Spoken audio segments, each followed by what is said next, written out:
Once you have a lot more speed going with your wing thrusts and changes and turns all seem so much more powerful and violent, to be honest. Everything about this seems crazy. See how quick we just freaking shot up from the water once we have full speed going? Holy crap. Welcome to Dragontwin. Okay, like every month on this channel, I post a video where it's like a new dragon survival experience, and they all have like very similar thumbnails and stuff like that. At a certain point, you gotta be like, dude, none of these games have even released. Like, what the hell is this guy talking about? I think these games just take a long freaking time to be developed, and often they like to tease it in early forms, and that's like what YouTubers post. But realistically, it takes like years to throw this kind of thing together. As I sit down to make this video, I'm like, wow, like none of the dragon games I made videos about like this have actually released. It's just an infinite cycle of checking out like early access to amazing dragon survival experiences, and at some point it gets like redundant and kind of stupid. But this dragon survival experience looks different and freaking beautiful because you're actually riding on top of the dragons. Like, it's a tamed creature that you utilize like you're not also the dragon. I do freaking like the concept of being the dragon, but I also like diversity. Diversity is the spice of life. So let's get into this amazing new dragon survival experience. Welcome to Dragontwin. This is a very early version of the game available to try out for Patreon supporters. You may encounter bugs, graphical issues, frustrating mechanics, or other problems that affect the experience. Make sure you report these and leave feedback in the Discord server so we can resolve it in the next version. Signed, Sidenius and Draconic Interactive. Sidenius is the most Slytherin-ass name I've ever heard in my life, but whatever. Alright. Welcome to the flight tutorial. To start off, press tab to show the controls. You can also find some helpful tips by pressing enter. This game is incredibly beautiful. I have no idea what kind of game it's gonna be though. A map this big and vast is gorgeous, infinite possibilities, but I also kind of could see infinite issues unless there's specific landmarks people will gather at. A giant map like this will often result in extreme loneliness, like the Isle, you know what I mean? I get depression. Like, I'm not even suicidal, but like if you put me in the Isle for a couple hours alone, I will start you need to take my gun away. I want to check out these controls and such, but first let's go down to the basin, kind of see how detailed it is down here. Is landing going to be a part of this game? Maybe just not in this extreme early access of a build. I actually haven't heard anything regarding okay, no, you fly through the floor, but like, this is what flying tutorials are for, because now I actually can't stop. It's freaking Jesus Christ. Okay, let's try that again. This time I just went and chugged a coffee. Should be good. See, that does look beautiful. I haven't seen anything regarding playing on the ground yet. I actually haven't even considered being on the ground till just now, because it was like, this map is too freaking big. There's no way people are just going to be crawling around on the rocks down there. It's just insane. Okay, so we have a freaking we can control. We have a flight indicator for wing angle. We could flap our wings, rotate. You could tuck your wings, aim your head, breathe fire, roar. Dude, you can do so much amazing stuff. The tucking your wings is such a monumental game changer. I feel like no game has anything regarding specificities, like with flying. I also love how you just flap your wings more when you press W. It's such a simple thing, accelerating flapping more, but the wing flapping looks so much more realistic. Like, it's legit capturing so much wind under those mighty flaps. We're gaining a hell of a lot of speed too. We're freaking flying now. I guess we were always flying. It's like an expression regarding going faster. I don't know, it's stupid, but that's pretty cool. And then you just glide after. The flying is remarkable. I completely missed the yellow sphere I was supposed to navigate to. That's on me. All right, there, just hit backspace and go back to it just so we can continue the tutorial. And then look at the little dude right there just riding the hell out of the dragon. Doesn't even have a saddle, nothing. He's like popping a squat like a drunk chick taking a piss, but he maintains the utmost ninja balance. It's remarkable. My ex and I used to go to a lot of parties. I've held her hand while she squat peed like several thousand times. It's always what my mind's gonna go to, unfortunately.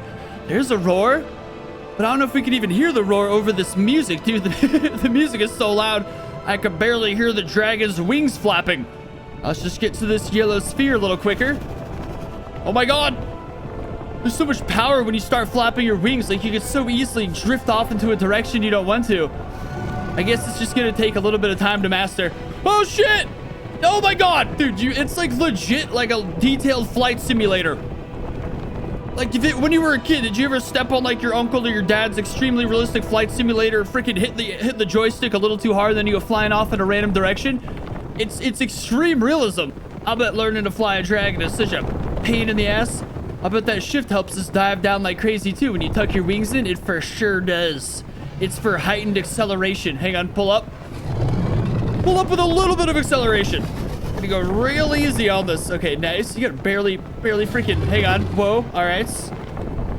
I love how freaking different each of these dragon games have flying aspects. Like that other game we played a couple weeks ago had a totally different freaking way to fly the dragon that was also amazing. And then Day of Dragons just sucks. Easy does it. All right, getting there. Super anticlimactic gameplay, I'm sure, but I'm telling you, man, it's so woof. Pull up. Thank God. Because I do not want to redo all that. It's actually very difficult. Where's the next one? Is it like directly down or is it just in front of us and I'm stupid? It's up. It's the one I didn't guess. That's how stupid I am. All right, altitude. We're doing a little twirl on accident, but it's fine. Oh my God. Even the dragon doesn't know what the hell's going on anymore. Pull up. It's physically impossible. Dude, the dragon is doing some crazy twirls right now, trying to replicate my sick moves. Oh, we missed a few, bro. We missed one all the way back there, too. Whatever. I think the gist of it is pretty much explained here. Like, this is just a flying tutorial, right? Yeah. So actually go ahead and just, Oh, thank God. I can finally hear the game now. It's great for like setting the mood, surely, but there's a limit here. Sweet, we can disable the rider. You can change the dragon's color. You can change the fire color. Ooh, dude, pink, dark, crimson. These sound crazy. Okay, we're beautiful. Extremely bonita. Here's the aiming the head. Like right click to aim the head. I assume that's how you're gonna freaking aim your fire during aerial combats. Woof! Scarlet Witch over here. That's a beautiful color. Dude, flying in extreme ways while aiming your head. And there's going to be such like a skill curve in this game that's going to make it so great. Like a skilled flyer will be such a terrifying concept in a game like this. I'm sure we'll all get the hang of it after like, 20 minutes or so. But there's still going to be those gifted few that are just crazy individuals. Put me in a game of Halo and I won't lose. I'll bet my freaking mortgage on it that I don't have because I rent because LA is a hellhole. But nevertheless, like there's people who are also good at these. Everyone's got their special kind of skill. And the people who shine in these kind of games are terrifying. That face is amazing, dude.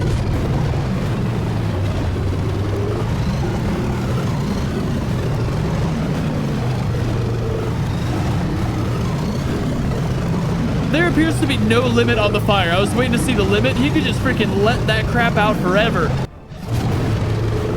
Remarkable. I just keep admiring the beauty. I feel like that for the most part, that's all you can do like in this early demo anyways. Well, there's other stuff too, but I don't know. The way the sun's reflecting off this dragon and the beautiful color of the crimson fire, it's remarkable. I keep saying remarkable. I don't have a very active vocabulary, okay? Also, pink is my favorite color, preferably neon pink. Shit's beautiful. Woo! Look at Evolve Godzilla over here. That was an extremely effeminate reaction to the color pink, I will admit. I can see why sometimes people think I'm gay, but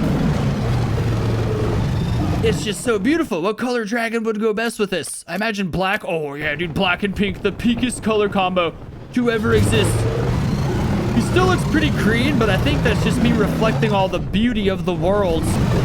I should realistically look into more about this game before saying it's any kind of like beautiful new Dragons experience. You know what I mean? Like, I feel like people had to learn their lesson after Day of Dragons. We all really freaking meat rode the crap out of that game, and it did not turn out well. But this has been openly in development for a long time, and I feel like just even this far, it's already freaking incredible. Like, the music is top-notch.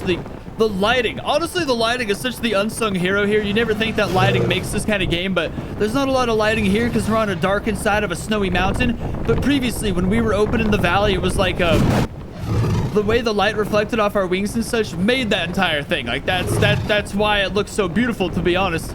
But even just that, I think this dragon already might be the most detailed one we've seen in a dragon survival game such as this. Our feet hanging makes me hope that we can utilize them in some way, but I don't know. Because that other dragon game we played a few weeks ago, that other tester for a new upcoming, you could pick up wolves and animals with your feet to eat them later. But I feel like we have a bit of like I don't know, we have an armored person on our back. Clearly we're a well-fed dragon.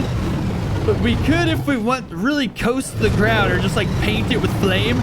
Beautiful pink atomic breath flame too. Oh wow, look at these golden hills. And then other stuff, just like the physics of the way the dragon dives down and then catches itself. Oh god! Okay, that was terrible because I messed it up. But previously, before I started speaking, I did it perfectly. Hang on. Just dive down. I just want to see the impact when its wings catch a big gust. I guess it's hard to replicate naturally. It's kind of just got to be you saving your buns with it. Wow, imagine just evading all the freaking fire nonsense you're gonna... Holy hell, I'm bad at this. But just, I mean, like, with twirls and such, there's so many evasive ways to dodge damage in this.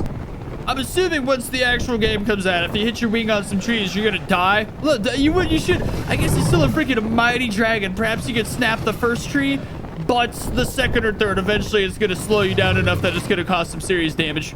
Because I'm sure we weigh a few thousand pounds flying, what, like over 100 miles an hour? That's some incredible impact. I guess realistically, we would just go flying off the dragon. We're not even buckled in, bro. We're just holding on for dear life over there. That's crazy. Like, I haven't even really noticed how much the person on the back of the dragon works himself off when you start going crazy with it. Like, I think when you pull a direction, every which way you do, the human on the back reacts to the direction you're doing. So it's like you actually are steering the dragon, not just a person sitting on the dragon while it magically steers itself. Like if you're riding a dinosaur in Ark, like we're actually controlling, and not even controlling reins. We're like pulling on it in various... We look like, honestly, we'd be pissing the dragon off. We're doing a lot back there. The map is just so incredibly big. That's what you want with this kind of game, but it concerns me so much, dude. When you can't find, I'm sure they know what they're doing. A big map's what you need for, like, if it was a small map, that'd be the worst thing in the world. Yeah, so it's fine. The devs know what they're doing. I think the reason big maps suck so much in the Isle is because you get in there and there's really no direction whatsoever. Like, there's no, like, you just kind of, you're plopped into, like, infinite nothingness. If you're not, like, an experienced Isle player, you really don't know what you're supposed to do. So I hope this game just has, like, objectives, locations, I don't know, stuff like that to help new people figure out what the crap is going on. I don't even mean to crap on the Isle. The Isle's perfect for, like, Isle players, but it's not the most welcoming game to new people. What do you guys think down below? I honestly feel like this is definitely a next upcoming dragon game. I do feel silly saying the new every like dragon game is the next upcoming dragon game every month, but I don't know. Now it's to the point where there's been so many of them where it's like, okay, I'm gonna stop probably saying that as much because we've had a large influx of dragon games in the last like 6 months, like peaking early development. But damn it, these games keep seeming amazing. I think that freaking Day of Dragons just created some sort of renaissance of people who love dragons. That's what it is. Once you have a lot more speed going with your wing thrusts and changes and turns all seem so much more powerful and violent, to be honest. Everything about this seems crazy.